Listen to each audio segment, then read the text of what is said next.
Let's look ahead. Obviously, a different challenge with the Colts. You got a backup quarterback. You're on the road.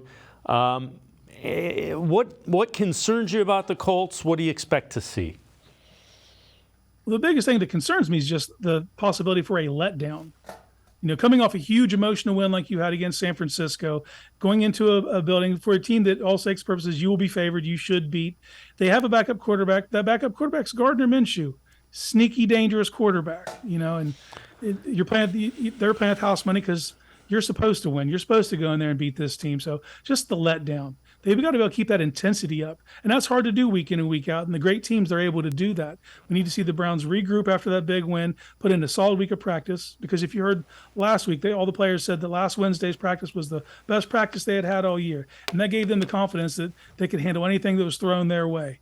Well, they need to keep that up. You need to keep putting in days like that so you have that confidence so you can go on the road and you can just handle business. Because at the end of the day, if they come back any less than 4-2, it's a massive disappointment.